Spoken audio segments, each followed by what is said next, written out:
महेंद्र सिंह धोनी 2004 पे जब वो डेब्यू किए थे तब एक विकेटकीपर को विकेट के पीछे अच्छा होना होता था और अंत पे हैंडी बैटिंग आने से ही चलता था, पर वो आके विकेटकीपर के रोल को ही रीडिफाइन कर दिए। एज अ बैट्समैन 10,000 से भी ज्यादा रन, विकेट के पीछे 5G stumping and the most decorative captaincy career, T20 world cup, 50 overs world cup, champions trophy, 3 IPL खिताब और चैंपियंस लीग के भी ट्रॉफी, टेस्ट क्रिकेट पे नंबर 1। अगर उनके सारे अचीवमेंट्स को गिनाने जाए तो शायद ऐसे 100 वीडियोस भी इनफ नहीं होंगे, पर अगर एज एन इंडिविजुअल देखा जाए तो शायद दुनिया के सबसे अंडररेटेड कोने से आके इंडियन क्रिकेट पे और पूरे कंट्री पे एक इतना बड़ा इम्पैक्ट करना, एक समय खेलने के लिए बैट खरीदने के पैसा ना होने से one of the richest cricketer बनना, कुछ नहीं से इतना कुछ बनना, इन एन इंडिविजुअल लेवल हमारे जैसे यंग जनरेशन जो अपने बल पे कुछ करना चाहते हैं उनके लिए ये एक बड़ा इंस्पिरेशन है। तो अगले कुछ मिनटों पे उन्हीं के कुछ पर्सनालिटी ट्रेट्स, स्ट्रेटजीज और जर्नी को ब्रेक डाउन करके हम क्या कुछ चेंजेस हमारे लाइफ में ला सकते हैं और हमारे लाइफ को बेटर बना सकते हैं उसको देखेंगे। हाय, मेरा नाम है सत्यजीत। चलिए देखते हैं how to plan your life like MS Dhoni. Always start small. MS Dhoni कभी भी इनिंग्स के पहले बॉल से चौके या छक्के मारने को नहीं देखते। वो अपने वक्त लगाते हैं, सिंगल निकालते हैं, सिचुएशन को समझते हैं और अपने आप को सेट होने का मौका देते हैं। इवन उनके लाइफ पे भी उनका सेम अप्रोच है। जब वो इंडिया के लिए खेलना शुरू किए थे तब भी उनका ड्रीम था कि सिर्फ 30 लाख पैसे कमाना और अपने होम टाउन रांची पे एक पीसफुल लाइफ लीड करना। और अकॉर्डिंग टू GQ इंडिया आज उनके नेटवर्थ लगभग 800 करोड़ है। पर शुरुआत कहां से हुआ था? 30 लाख। आपको शायद ऐसा छोटा सोचना लिमिटिंग बिहेवियर लगे, पर जस्ट इमेजिन अगर पहले दिन से MS धोनी इतना सारा पैसा कमाने के बारे में सोचते तो कितना ज्यादा एक्स्ट्रा प्रेशर वो अपने आप के सर पे ले लेते। Don't get me wrong, but अगर शुरुआत पे ही आप इतना बड़ा एक गोल अपने सामने रख लो तो देयर आर मोर चांसेस कि you will not get there. तो नेचुरली आप सैड और गिल्टी फील करते हो और ये फीलिंग समय के साथ एक स्नोबॉल की तरह बढ़ता चला जाता है और आपके ऊपर नेगेटिव इफेक्ट करता जाता है।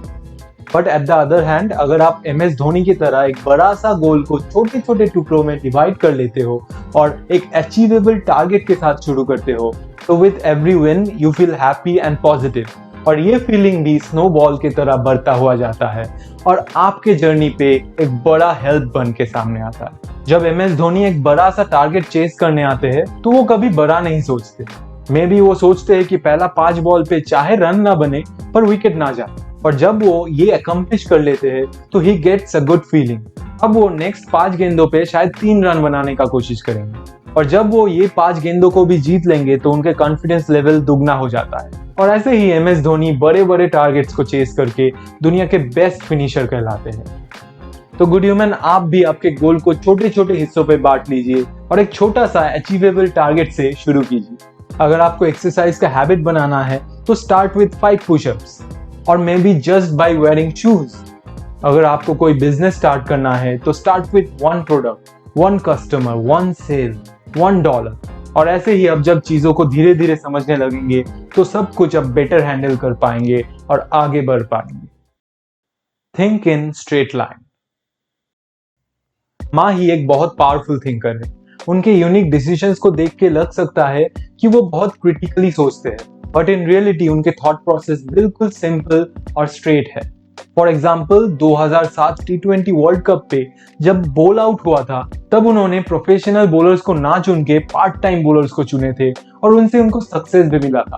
अब ये डिसीजन को एक फ्लूक माना जा सकता है, पर एक्चुअली ये रूल पता चलते ही MS ने और एक रूल बनाया कि एवरी प्रैक्टिस सेशन से पहले वार्म अप के टाइम पे सबको बॉल आउट पे पार्टिसिपेट करना पड़ेगा। वहां पे जिनके हिट रेशियो सबसे अच्छा है उन्हीं को मैच पे चांस मिलेगा। तो ऐसे ही वो 5 लोगों को चुना गया था, ना कि कौन ज्यादा अच्छा बॉलर है उनके बेसिस पे। ये होता है straight thinking. Even as a youngster MS Dhoni कभी नहीं सोचे थे कि वो एक दिन इंडिया के लिए खेलेंगे। वो टेनिस बॉल पे खेलना ज्यादा एंजॉय करते थे। वो स्कूल पे लेदर बॉल क्रिकेट खेलना शुरू किए क्योंकि ग्लव्स, पैड्स, हेलमेट्स उनको फैंटेसाइज करवाता था। फिर उनको अपने स्कूल टीम पे खेलने का मौका मिला। वहां पे अच्छा किए तो डिस्ट्रिक्ट में मौका मिला।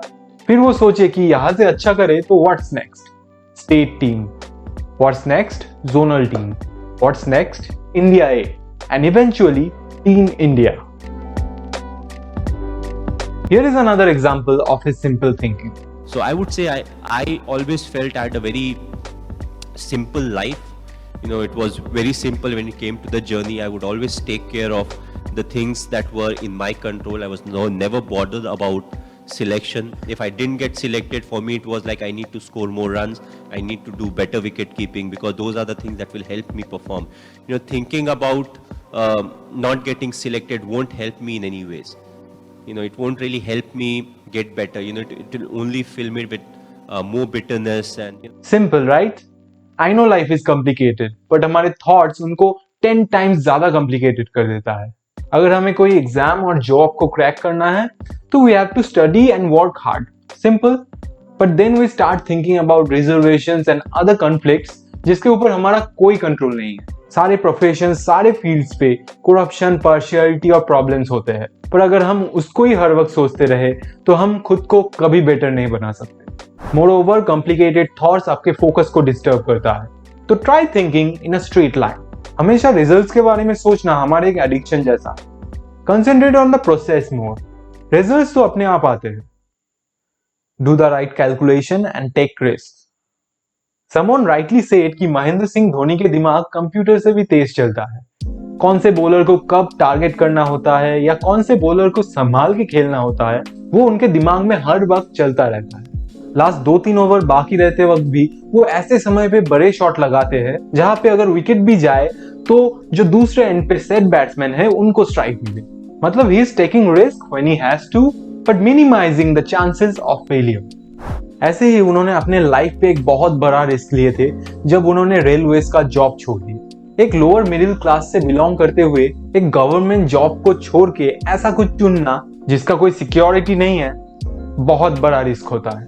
पर उनको शायद पता था कि कभी कभी रिस्क ना लेना ही सबसे बड़ा रिस्क होता है.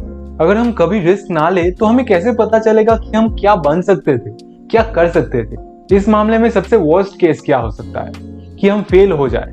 एक ऐसा फेलियर हमें सर्वाइवर बनाता है और फेलियर से हमारा डर ही खत्म हो जाता है. तो हम और भी बहुत सारे नए नए चांस लेने पे डरते नहीं. Now this is the beauty of taking risk. According to a hockey legend, you miss 100% of the shots that you don't take. American author Nora Roberts का कहना है, if you don't ask, the answer is always no. ये सारे चीजें हमें एक ही बात बताता है कि life is short. Take risks, but do the right calculation first. Control your emotions. MS सबसे टफेस्ट सिचुएशंस पे भी कूल और काम रहते हैं. ये पूरे दुनिया के लिए एक वंडर है.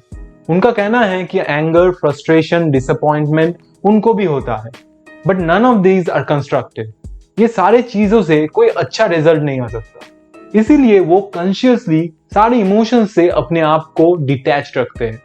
हमारे लाइफ के तरह एक क्रिकेट मैच पे भी हमेशा सब कुछ प्लान के अकॉर्डिंग नहीं होता और कभी कभी तो एग्जीक्यूशन पे भी गलतियां होते हैं. तो इस समय फ्रस्ट्रेशन आना बहुत ही जायज है. पर ऐसी वक्त पे धोनी अपने आप को ये सारे इमोशंस से दूर रखते हैं और सोचते हैं कि okay, now what happened has happened. Now at this moment हम क्या कर सकते हैं. इसीलिए महेंद्र सिंह धोनी हमेशा अंडर प्रेशर पे अच्छा डिसीजन ले पाते हैं. As we know that we are the products of all the decisions we take. And now you know कि आप जितना अपने इमोशंस को कंट्रोल पे रख पाओगे, आप उतना ही अच्छा एक सिचुएशन को रीड कर पाओगे और उतना ही अच्छा डिसीजंस ले पाओगे. MS धोनी का कहना है कि वो बचपन से ही इतना सॉर्टेड आउट और इतना कूल काम नहीं थे, पर जब वो रियलाइज किए कि अपना इमोशंस को कंट्रोल करना कितना इंपॉर्टेंट है, वो कॉन्शियसली अपने आप को अपने इमोशंस से डिटैच करने का प्रैक्टिस शुरू कर दिया. Until it became a personality trait. जब हम गुस्से से कुछ तोड़-फोड़ करते हैं या किसी को कुछ बोल देते हैं, तो वो हम नहीं, हमारा गुस्सा वाला इमोशन बोलता है. हम जब दुखी होकर कोई डिसीजन लेते हैं, तो अगेन वो डिसीजन हम नहीं लेते, हमारा इमोशन लेता है. तो it's very important to understand that ये सारे इमोशंस और आप दोनों सेपरेट एंटिटीज हो. और अगर आप ये सारे इमोशंस को कंट्रोल ना करें, तो ये सारे इमोशंस आपके लाइफ को कंट्रोल करना शुरू कर देगा. Hold yourself accountable. कभी कभी चेस करते वक्त ऐसा होता है कि MS धोनी सिंगल नहीं लेते और स्ट्राइक अपने पास रखना चाहते हैं. उनको पता है कि अगर वो नहीं मार पाए तो this will be criticised and he will be blamed for everything. वो उनको मंजूर है, पर सेल्फ बिलीफ को छोटा होने देना या हार मान लेना बिल्कुल नहीं। वो जीत जाएंगे तो कोई दूसरे प्लेयर को प्रेस कॉन्फिडेंस देने भेजेंगे, और अगर वो हार जाए तो सारे ब्लेम्स अपने कंधों पे लेके खुद जाएंगे प्रेस की आंसर्स करने। ये होता है अकाउंटेबिलिटी। हर वक्त रेस्पॉन्सिबिलिटी से भागना, दूसरों को ब्लेम करना और अपने आप को हमेशा सेफ रखने का तरीका ढूंढना इज वेरी इजी, पर कोई भी इजी चीज से कभी कोई वर्दी रिजल्ट नहीं आता।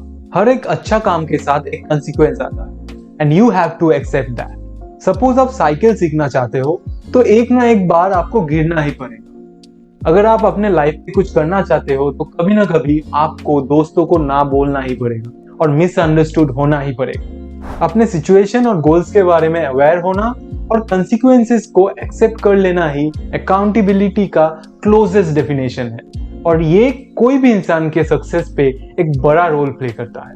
Hard work, patience, passion, resilience, luck सब कुछ इंपॉर्टेंट होता है, पर शायद एक अकाउंटेबिलिटी है जो इन सारे डॉट्स को सक्सेस के साथ कनेक्ट करता है। गुड ह्यूमंस, ये वीडियो 7 जुलाई MSD की बर्थडे पर रिलीज हो रहा है, so let's wish him a very very very happy birthday. And also बहुत बहुत शुक्रिया हमारे जैसे लोगों के लिए एक इतना बड़ा इंस्पिरेशन और रोल मॉडल बनने के लिए।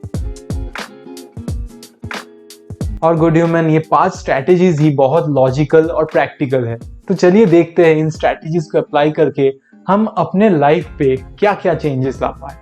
आई एम श्योर कि आपके जाना पहचाना कोई MS धोनी का बहुत बड़ा फैन है। ये वीडियो उन तक पहुंचा दीजिए, और अगर आप चैनल पे नए हैं तो सब्सक्राइब कर दीजिए। मैं ऐसा और भी बहुत काम की चीजें इस चैनल पे लाता रहूंगा। फिलहाल इस वीडियो से इतना ही, और उम्मीद करते हैं कि फिर मिलेंगे।